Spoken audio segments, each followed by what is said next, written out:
I am not a financial advisor, and I never give financial advice on this channel. 100% of this content is for entertainment purposes only.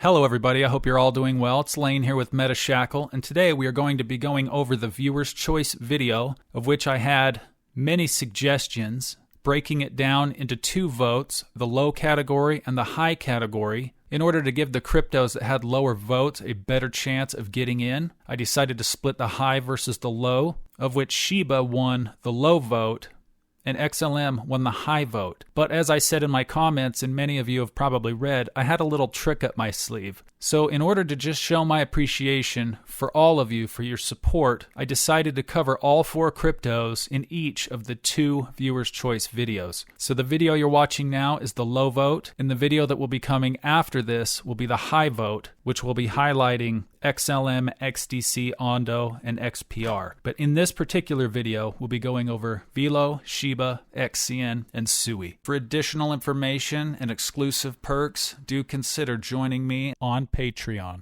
Simply use the coupon code META and get 25% off of your first month. This applies to all three tiers. So let's not waste any more time and let's get into the video. So first, taking a look at the Velo charts, this is the daily chart. Velo has been trading in this expanding, broadening wedge pattern for quite some time now. Price started to collapse after setting this high right here on January 16th and has fallen back down into this lower level, which is the -3, -3.5 range on my Fibonacci's, and right here setting the pattern low on April 7th, just below that area, and not quite touching the bullish fair value gap just below. It has also formed an inverse head and shoulders pattern, as you can see, with a neckline right here, to which it had just poked out, doing a slight fake out to the upside right here on May 10th, to which you can see now has fallen back down into the pattern, which could likely retest this weak doji right here at approximately that 0.01338 area, but being midway through this reverse waterfall, they generally don't tend to be quite as strong. So I would look to the weak doji reverse waterfall, which is right here on the pattern, being hidden by this, which is at that 0.0113 area, as a potential target that could be hit. It doesn't have to be, but it could. This dashed line that you see right here is the trend of the much larger pattern going back on the weekly chart, corresponding to this daily chart. So there's a very good chance that we could see price take out this weak doji or potentially reverse somewhere in this particular area. But if you followed my channel for any amount of time, you know that I do believe we are going to take a draw on liquidity at the lower liquidity pools, which on Velo would likely be below this low right here at about that 0.0120 area. So I would watch for that to take a draw on liquidity, looking for a candle kind of similar to this. It doesn't have to be that big, but something with a long wick on it to indicate that it's been drawing on liquidity. We're also trading well below the equilibrium zone and are now trading below the 200-day moving average, which is a pretty bearish sign. So I would definitely be looking towards that liquidity range in that area for a potential area that it could reverse. It doesn't have to do that. That's just what I would be watching. We also have a weak doji waterfall up here on the daily chart at about the 0.0246 level, which if we can break up through, getting across the equilibrium line and up and above the equilibrium zone, forming a full body candle, wicks included, above that area, I would watch for this to be your next target. We do have a bearish fair value gap right here, which could act as resistance right around the +3 line. But if we start working into that, I would look to this weak doji waterfall resting at the 0.03 area as a potential area to be taken out. If we can get above this fair value gap, this will likely act as support for a move even higher, potentially putting pressure on or even taking out this previous high right here at about that 0.0388 level, as there is buy-side liquidity resting up above this point. And at some point, the algorithm is going to change from absorbing sell-side liquidity as we have been to hunting all of the buy-side liquidity that is resting above all of the points on this entire drop. So I don't really have too much of an opinion on Velo, as I don't really know too much about it. It's not one that I watch, but that's basically what I would be watching for. And considering, and even though it's not marked on my chart right here, there is a weak doji candle here on the daily right here at about that 0.018 level as well. But I believe this one will take precedent over it. But I would keep an eye on that, because if it takes this one out here, there's a good chance this one will be next. So we'll kind of be following those stepping stones, working up the entire staircase. So we need to get those first couple steps out of the way. So we want to see price get above the 200, get back above the neckline on the inverse head and shoulders pattern, taking out the weak doji waterfall right here. Then we can start looking to the -1 and to this bottom line right here on the equilibrium zone. Now moving on to SUI, this is also on the daily chart. SUI formed this descending wedge pattern right here, setting a high on January 6th right here, breaking out of that pattern at about April 20th. We then had this move up through the 200-day moving average, up and out of and above the Gaussian channel, into the equilibrium zone, to where we then consolidated, coming back down through it, then punching right through with this candle here, coming up to the +3 line on my fib levels, and above into this area, pushing up to the +4, taking out this weak doji waterfall right here, which was filled, and have swept the liquidity below this bull flag with this candle right here on the 15th, and it's looking very strong at this point. We will likely see, worst case scenario, if price does come down, the equilibrium zone acting as support, especially to where we have this structure right here, and you can see it consists of a lot of weak dojis. We have a weak doji waterfall right here on the 4-hour chart at about that $4.38 level. We also have one above that at the $4.72 level. We have a bullish fair value gap up at the top of the range, centered about that $5.05 level, and the previous high of the pattern sitting at about $5.31. So at this point, if price starts to fall down, I would be looking at the top of the equilibrium zone right here as support. Worst case scenario, the equilibrium line at $3.47. If we move to the upside, I'd be looking for these dojis to be taken out. If this one gets taken out, look to this one. If this one gets taken out, look to this one. And as it continues to move up, assuming that's the case, look to this area right around that +3 on my Fibonacci to potentially be an area of support, as we've seen quite a bit of structure form right here, and it held up very well at this time, and may very well do the exact same thing for us if price comes up here, consolidates, and then comes back down. So overall, SUI is looking incredibly bullish. Anytime you're out, up, and above the equilibrium zone, just as I've talked about in a lot of my videos, the equilibrium zone acts as a magnet, drawing price to it, and once getting above it, repelling price, whether being rejected from it or being propelled up and away from it. So this chart's looking very good. Now moving on to the XCN chart. This is also on the daily chart.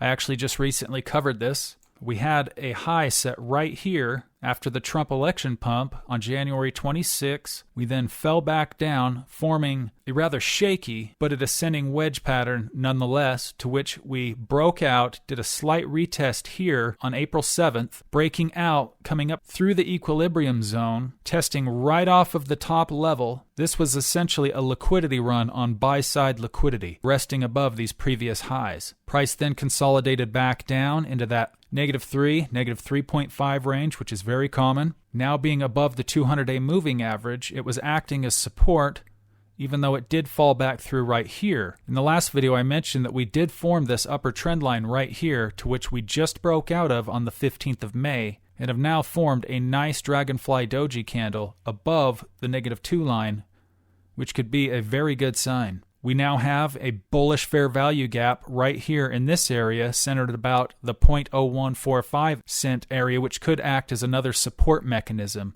as well as above the 200-day moving average and up and above and outside of the Gaussian channel. So we have a lot of things working in favor of price making a move upwards towards the equilibrium zone. I don't have it marked on this particular chart, but there is a weak doji right here at about that 0.0212 area. I would be looking for price to get above this, forming a candle, including the wicks, up, outside, and above. Keep an eye on this area right here, the 0.0248 area at the bottom of the equilibrium zone, and a potential move to the equilibrium line. This becomes extremely bullish if we can get above the equilibrium zone, forming a candle, including the wicks above and outside of that zone. We have a weak doji waterfall right here at the 0.03 area, which would be a likely target if we can get above and outside of the equilibrium zone itself. So I would watch this weak doji right here at 0.021. I would then watch the -1 line right here at 0.0225. Then the bottom of the equilibrium zone, the equilibrium line, as well as this previous high right here at the top of the equilibrium zone. If price does fall back, I would be looking to this trend line first and foremost, the 200-day moving average second, and then this bullish fair value gap right here as possible areas of support and reversal. Overall, this looks very good. You can see what happened when we broke out of this descending wedge pattern, making a big move, then consolidating. We then did a smaller fractal of that same thing, and we have since done it again. So it seems to be a repeating pattern that we keep seeing with XCN, where it consolidates, breaks out, consolidates, breaks out, consolidates, breaks out, consolidates, breaks out. So it's probably very likely that we will see a retest off of this line at some point, but it doesn't necessarily have to happen that way. But keep in mind that this candle pattern right here looks very similar to what we saw right here. Overall, this chart is kind of in that SUI category, but not quite as good as SUI, as it's not above the equilibrium zone, but at a glance it looks very bullish. Now, moving on to the low vote winner, Shiba Inu. Shiba Inu made a decent move up here, setting the pattern high on December 8th. Price then consolidated, breaking back below the equilibrium zone. There was a draw on liquidity here, as well as here. Moving down, bottoming out, right around the area of the -5 on my Fibonacci's, which is very common.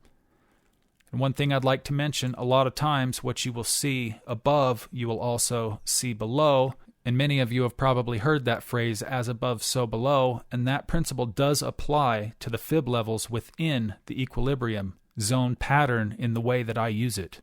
We set the pattern low right here, which is the point of the head of the inverse head and shoulders pattern on April 7th, coming up, forming the right shoulder of this whole inverse head and shoulders pattern. Price is now currently trading up above the 200-day moving average, as well as up right in the area of what could potentially be a retest of this inverse head and shoulders pattern, and above this bullish fair value gap that is formed right here, centered at about the 0.40135 area. We have a perfectly pronounced lower trend line on Shiba, but the upper trend line is more arched. So rather than using a straight line, which I generally use, I've instead chosen to use a curved line on this particular chart, which has been here for a while, since I believe this point, and you can see that it actually worked out fairly well in this particular area, even though price broke through, in terms of giving us an idea of how price could move. Sometimes a straight trend line just doesn't work for you, so you have to improvise. We have a weak doji waterfall right here at about that 40199 level. The equilibrium line is centered right here at 40228. And above that, we also have another weak doji waterfall right here at the 402719. I would be watching this retest right here to see if it's a potential point of reversal. Then I would be looking next to the fair value gap right here at about that 0.4014 area, as it is also matching the top of the Gaussian channel, which means we could see a point of reversal somewhere in this area. Then I would look to the 200-day moving average, then to this fair value gap centered right here at the 40121, as well as this weak doji reverse waterfall pattern line right here, which is at the 40114 range. Overall, this pattern's not looking too bad. It has a lot of potential, and it's likely going to be eventually drawn up to the equilibrium zone. So if price does come up and take out this weak doji right here, keep your eye on the equilibrium zone. If we break through that, look for price to get above the equilibrium line, and then ultimately, to be the most bullish, we would need to see price forming a full candle, wicks included, outside and above of the equilibrium zone, because that will push price up and away from it, repelling it just like a magnet. So overall, this is very, very interesting pattern. It looks quite different than anything else that we're seeing. And many people don't know this, but a lot of times these Gaussian channels can predict highs and lows. Since we formed a high right here on the Gaussian channel, a lot of times as price rotates upward, you'll see it come back to that area.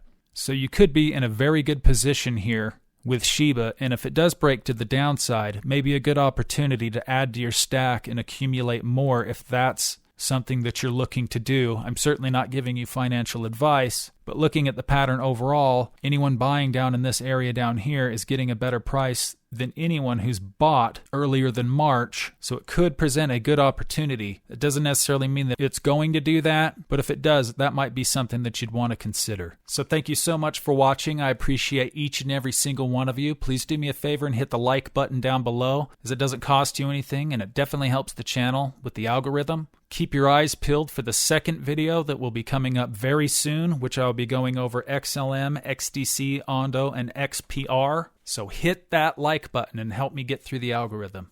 Thank you so much for watching. Have a great day.